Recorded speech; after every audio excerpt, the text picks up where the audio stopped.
મિત્રો આપણે system international પદ્ધતિ એટલે કે એસઆઈ એકમ પદ્ધતિ કે જેનું ફ્રેન્ચ નામ લી સિસ્ટમ ઇન્ટરનેશનલ બી યુનિટ્સ છે તેના પાયાના 7 એકમો વિશે છેલ્લા ટોપિકમાં ચર્ચા કરેલી. તે 7 જે આપણા મૂળભૂત એકમો છે તે પૈકીનો પહેલો લંબાઈનો એકમ મીટર. હવે મીટરની વ્યાખ્યા આવી ગઈ હતી. આપણે જાણીએ છીએ કે 1 મીટર બરાબર 3.28 ફીટ બરાબર છે. 3.28 ફૂટ બરાબર 1 મીટર થાય છે. પરંતુ એ મીટરની વ્યાખ્યા નક્કી કઈ રીતે થઈ? તો શૂન્યાવકાશ એટલે તમે જાણો છો, હવા વગરની ખાલી જગ્યાને આપણે શૂન્યાવકાશ કહીએ છીએ.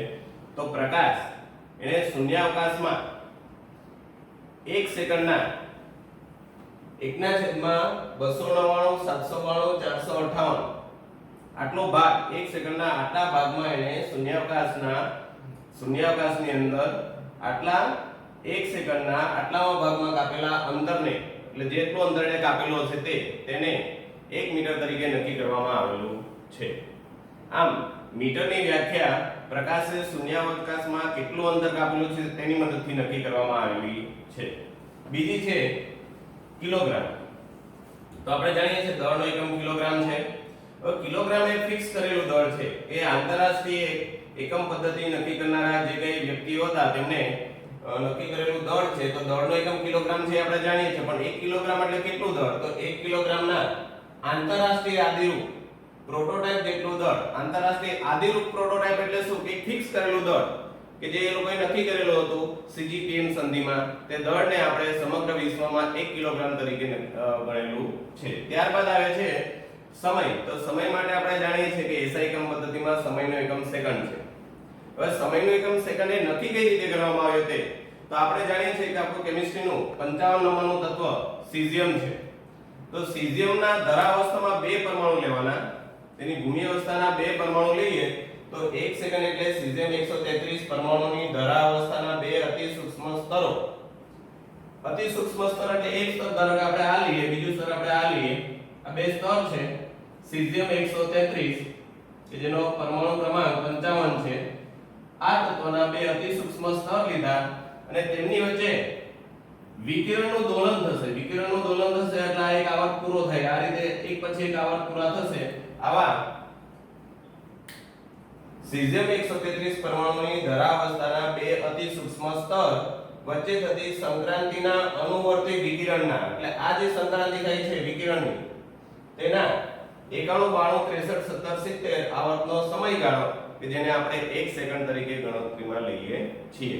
આમ સીઝિયમ 133 નંબરનો જે આપણું તત્વ છે તેના પરથી આપણે સેકન્ડની વ્યાખ્યા નક્કી કરવામાં આવેલી છે. મિત્રો આપણે છેલ્લે એસઆઈ એકમ પદ્ધતિના 3 પાયાના એકમ, એમાં પહેલો મીટર, બીજો કિલોગ્રામ અને ત્રીજો સેકન્ડ, તેની વ્યાખ્યા જોઈ. હવે આપણે એસઆઈ એકમ પદ્ધતિના બીજા 2 એકમ ભૌતિક રાશિ વિદ્યુત પ્રવાહનો એકમ એમ્પિયર. હવે એમ્પિયરની આપણે વ્યાખ્યાને સમજીશું. તો એમ્પિયર એ શું છે? તો એમ્પિયર એટલે એવો અચળ પ્રવાહ, એવો અચળ વિદ્યુત પ્રવાહ કે જેમાં 2 અનંત લંબાઈના 2 સીધા સમાંતર વાહક લેવાના. 2 અનંત લંબાઈના સીધા સમાંતર વાહક એટલે આ એક તાર છે, અનંત લંબાઈનો છે માનીએ. આ એક બીજો તાર છે, અનંત લંબાઈનો છે માની લઈએ. એમની વચ્ચે 1 મીટર અંતર રાખવાનું, 1 મીટર અંતર. તો એવો અચળ પ્રવાહ કે જે 2 અનંત લંબાઈના 2 સીધા સમાંતર વાહકો જેમનો આડછેદ, એટલે આડછેદ નહિવત છે, અને શૂન્યાવકાશમાં તેમને 1 મીટરના અંતરે આપણે ગોઠવેલા છે. શૂન્યાવકાશમાં આપણે માનીએ છીએ કે શૂન્યાવકાશ છે, તેમાં 1 મીટર અંતરે 2 તાર ગોઠવેલા છે જેનો આડછેદ નહિવત છે. આ વાહક વચ્ચેનું જે બળ લાગે છે તે કેટલું હોવું જોઈએ? તો 2 × 10⁻⁷ ન્યૂટન પર મીટર લંબાઈ પર હોય એ બળને આપણે શું કહીશું? 1 એમ્પિયર. ફરીથી 1 એમ્પિયર એટલે એવો અચળ પ્રવાહ કે જે 2 અનંત લંબાઈના સીધા સમાંતર વાહકો જેમનો આડછેદ નહિવત છે અને શૂન્યાવકાશમાં તેમને 1 મીટર અંતરે આપણે રાખેલા છે. આ વાહક વચ્ચેનું જે બળ છે તે કેટલું પ્રતિ લંબાઈ કેટલું લાગવું જોઈએ? તો 2 × 10⁻⁷ ન્યૂટન જેટલું બળ એ મીટર લંબાઈ પર આધારિત છે. તેને આપણે કયા નામે ઓળખીશું? તો 1 એમ્પિયર. બીજો આપણો છે પાંચમો એકમ રાશિ છે આપણી ઉષ્માગતિકીય તાપમાન, તેનું એકમ આપણે જાણીએ છીએ કેલ્વિન. મિત્રો આગળ પણ મેં વાત કરેલી તેમ આપણા તાપમાનના 3 એકમ આવે છે. એક ડિગ્રી સેલ્સિયસ છે જે આપણા ભારત દેશની અંદર તાપમાન માટે વપરાતો એકમ છે, તાપમાન માપવા માટેનો. બીજો એક ડિગ્રી ફેરનહીટ છે કે જે અમેરિકા અને આફ્રિકા તેમજ યુરોપ ખંડની અંદર તાપમાન માપવા માટે વપરાતો એકમ છે. અને આપણા કેમિસ્ટ્રીના અને ફિઝિક્સના જેટલા પણ આપણે દાખલા ગણીશું ધોરણ 11 12 સાયન્સમાં, જેટલા પણ બધી જ એક્ઝામમાં, તે આપણે કેલ્વિન એકમમાં માપીશું. તે પાયાનો એકમ કેલ્વિન છે ને તેની વ્યાખ્યા ખૂબ ઈઝી છે કે ઉષ્માગતિકીય તાપમાનનો એકમ કેલ્વિન છે કે જે પાણીના ત્રિબિંદુ, પાણીનું ત્રિબિંદુ એટલે શું કે પાણીની એવી અવસ્થા, એક બિંદુ કે જ્યારે પાણી ત્રણ અવસ્થામાં અસ્તિત્વ ધરાવતું હોય, એટલે કે ઘન, પ્રવાહી ને વાયુ, તેને પાણીનું ત્રિબિંદુ કહેશું. તો પાણીના ત્રિબિંદુના ઉષ્માગતિકીય તાપમાનનો કેટલામો ભાગ છે? તો 1/273.16 મો ભાગ છે, જેને આપણે શું કહેશું? કેલ્વિન. પાણીના ત્રિબિંદુના ઉષ્માગતિકીય તાપમાનનો 1/273.16 મો ભાગ, તેને આપણે શું કહેશું? કેલ્વિન. અને ત્રિબિંદુ એટલે મેં તમને કહ્યું તેમ કે પાણી એ બિંદુએ ઘન, પ્રવાહી અને વાયુ એમ ત્રણેય સ્વરૂપમાં અસ્તિત્વ ધરાવતું હોય તેને આપણે શું કહેશું? ત્રિબિંદુ. મિત્રો આપણે એસઆઈ એકમ પદ્ધતિના અત્યાર સુધીમાં કુલ 5 એકમ કે જેની આપણે માહિતી મેળવી. પહેલો હતો લંબાઈનો એકમ મીટર, બીજો હતો દળનો એકમ કિલોગ્રામ, ત્રીજો એકમ હતો તે સમયનો એકમ સેકન્ડ, ચોથો આપણે ઉષ્માગતિકીય તાપમાન એટલે કે કેલ્વિન, અને નંબર 5 આપણે જો જોઈએ તો સમયનો એકમ સેકન્ડ હતો. હવે આપણે છેલ્લા 2 એકમો જે પાયાના એકમો છે તેની વાત કરીએ તો પદાર્થના જથ્થાનો એકમ મોલ. હવે આપણે આગળ પણ વાત કરી ગયેલી કે ધારો કે 1 ચમચીમાં આપણે જો ધૂળ લઈએ, 1 ચમચીમાં ધૂળ, અને તેમાં કણ ગણવા જઈએ તો આપણે શક્ય નથી કે એક કણ ગણી શકીએ. તો આપણે શું કરવું પડે? તેનું દળ નક્કી કરવું પડે. અને દળને તે ધૂળ જે હશે માટી તેના અણુભાર વડે ભાગીએ એટલે આપણને મોલ મળે. અને મોલને આપણે 6.022 × 1023 એટલે એક નંબર આવશે, એવોગેડ્રો નંબર 6.022 × 1023 એના વડે ગુણીએ એટલે આપણને સંખ્યા મળે છે. પણ ખરેખર એ પદાર્થનો જથ્થો મોલ, તેની વ્યાખ્યા શું છે? તો પ્રાણીના પદાર્થનો જથ્થો. હવે આ જથ્થો શાનો હોય? તો કોઈ પણ પદાર્થનો જથ્થો હોય, તે પાવડર સ્વરૂપમાં હોય, અણુ, પરમાણુ, આયન સ્વરૂપમાં હોય, કણ સ્વરૂપમાં હોય. તો એવી પ્રાણીના પદાર્થનો જથ્થો કે જે તેનું દળ ફિક્સ રાખવાનું છે 0.012 કિલોગ્રામ, અથવા તો આપણે ગ્રામમાં કન્વર્ટ કરીએ તો 12 ગ્રામ. એટલા દળ નો કાર્બન 12 લેવાનો. કાર્બન 12 એટલે શું છે? કાર્બનનો સમસ્થાનિક છે. કાર્બનના કુલ 3 સમસ્થાનિક 12, 13 અને 14. એમાંથી કાર્બન 12 એ સમસ્થાનિકમાં રહેલા પરમાણુઓ જેટલી પ્રાથમિક સંખ્યા ધરાવે તેને આપણે પદાર્થના જથ્થાનો એકમ મોલ તરીકે ગણીએ છીએ. ફરીથી પ્રાણીનો કોઈ પણ પદાર્થનો જથ્થો લઈએ અને એનું દળ ફિક્સ રાખવાનું 0.012 કિલોગ્રામ, અને આપણે ફરજિયાત કાર્બન 12 સમસ્થાનિક લેવાનો અને તેમાં રહેલા પરમાણુની કુલ સંખ્યા જે આવે છે તેને આપણે 1 મોલ કહીએ છીએ અને તેની સંખ્યા મોલ છે. અને હવે આપણે છેલ્લો એકમ, એસઆઈ એકમ પદ્ધતિનો છેલ્લો એકમ કે જેને આપણે જ્યોતિ તીવ્રતા અથવા પ્રદીપ્ત તીવ્રતા કહીએ છીએ. તીવ્રતા, પ્રદીપ્ત તીવ્રતા એટલે શું? તો જો કોઈ લાઈટ હોય છે, લાઈટ જે છે તેનો પ્રકાશ ત્રિપરિમાણમાં ફેલાય છે.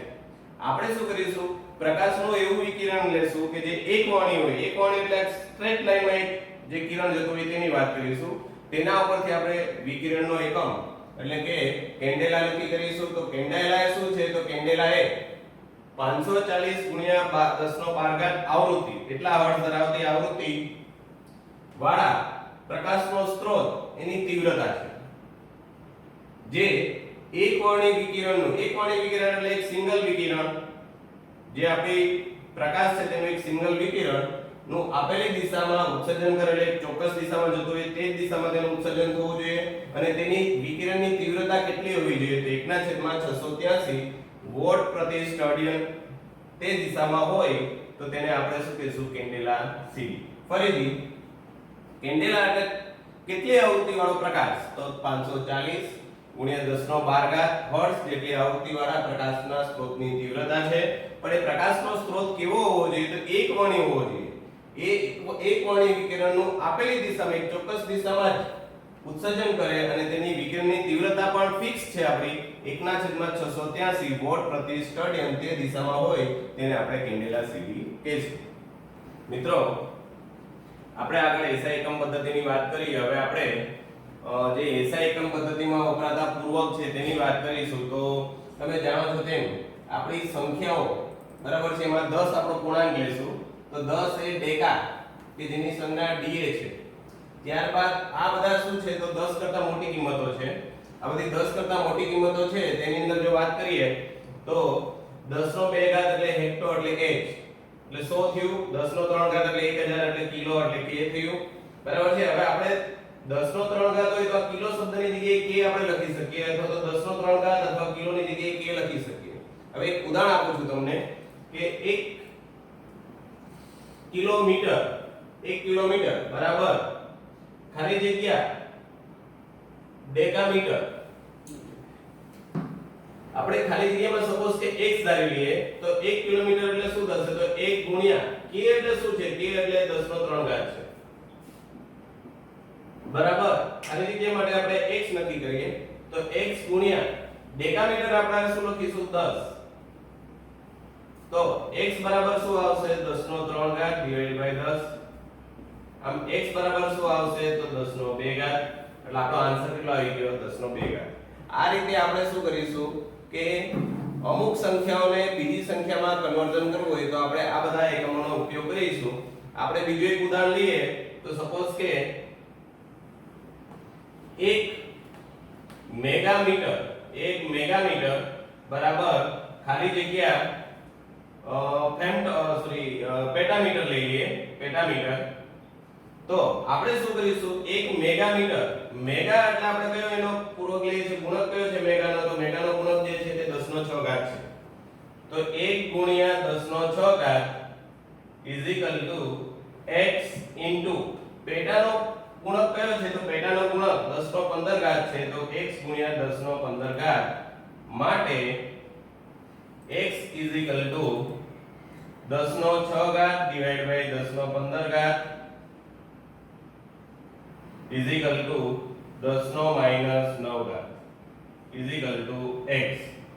આમ આપણે જુદી જુદી કિંમતોને નાના મોટા સંખ્યાઓમાં નાની મોટી સંખ્યામાં કેવી રીતે કન્વર્ઝન કરી શકીએ તે માટેનું આ માહિતી છે. તો આ મિત્રો આ તમારે કોષ્ટક યાદ રાખવું પડશે કે જેમાં 10 નો 10 એટલે ડેકા, 10 નો 2 ઘાત એટલે હેક્ટો, 10 નો 3 ઘાત એટલે કિલો, 6 ઘાત એટલે મેગા, 9 એટલે ગીગા, 10 નો 12 ઘાત એટલે તેરા, 15 એટલે પેટા, 10 નો 18 ઘાત એટલે હેક્સો, 21 એટલે ઝેટા, 24 એટલે યોટા. આ બધા 10 કરતા વધારે કિંમત વાળી સંખ્યાઓ છે. જ્યારે આપણે આ જો જોઈએ તો તેમાં 10 એ સૌથી મોટી કિંમત છે 10 કે જેનો પૂર્વક ડેકા છે અને એની સંજ્ઞા ડીએ છે. જ્યારે બાકી બધી સંખ્યાઓ જે જોવા જોઈએ તો 10 થી નાની સંખ્યાઓ છે. હવે સપોઝ કે આપણે 0.1 લઈએ એટલે 10 નો -1 ઘાત 0.1 પણ આપણે એને 10 નો -1 ઘાત એટલે ડેસીમાં કન્વર્ટ કરીશું એટલે d બરાબર છે તેની સંજ્ઞા 10 નો -2 ઘાત એટલે સેન્ટી c, 10 નો -3 ઘાત એટલે મિલી એટલે સ્મોલ m. એમ કરતા કરતા આપણે 10 નો -24 ઘાત સુધી જઈએ તો યોગતો એટલે કે y સંજ્ઞા સુધી આપણે જઈ શકીશું. હવે જે રીતે આપણે આ બે કન્વર્ઝન જોઈએ આના જે 10 કરતા મોટી કિંમતો છે તે રીતે 10 કરતા નાની કિંમતોના પણ આપણે બે કન્વર્ઝન જોઈએ.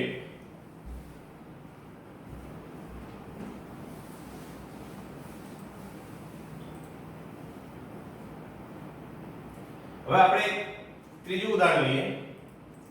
થર્ડ એક્ઝામ્પલમાં આપણે એવું વિચારીએ છીએ કે 10 નો -3 ઘાત ફેમ્ટોમીટર ઇઝ ઇક્વલ ટુ ખાલી જગ્યા સેન્ટીમીટર.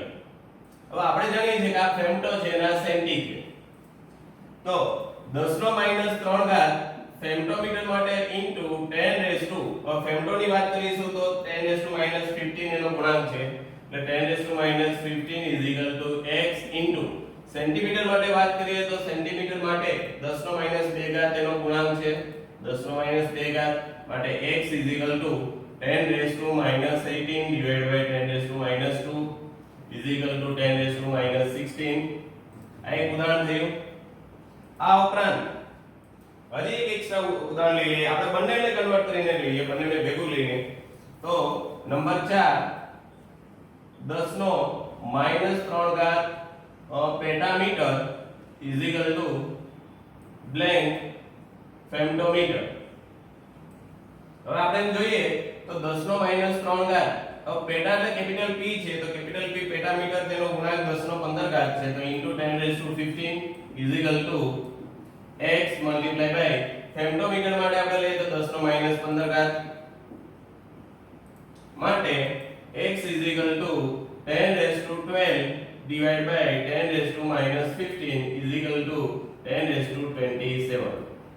આમ આ જે SI પદ્ધતિમાં વપરાતા પૂર્વકો છે તેની મદદથી આપણે જે જુદા જુદા દાખલા ગણીશું તેમાં નાની મોટી સંખ્યાને 10 ના ગુણકમાં રહેલી નાની મોટી સંખ્યાને આપણે એકબીજામાં કેવી રીતે પરિવર્તન કરી શકીએ તે માટેના એકમો છે.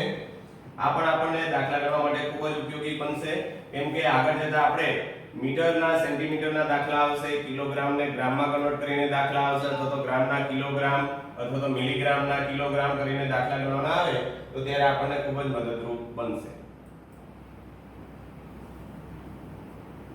આ તમે તમારા નોટની અંદર આ એક્ઝામ્પલ પણ લખી શકશો અને આ કોષ્ટક લખીને એક્ઝામ્પલ લખશો એટલે તમને ખ્યાલ આવશે અને આ કોષ્ટક આપણને ખૂબ જ ફિઝિક્સ અને કેમિસ્ટ્રી બંને આપણા સબ્જેક્ટમાં ખૂબ જ ઉપયોગી બનશે.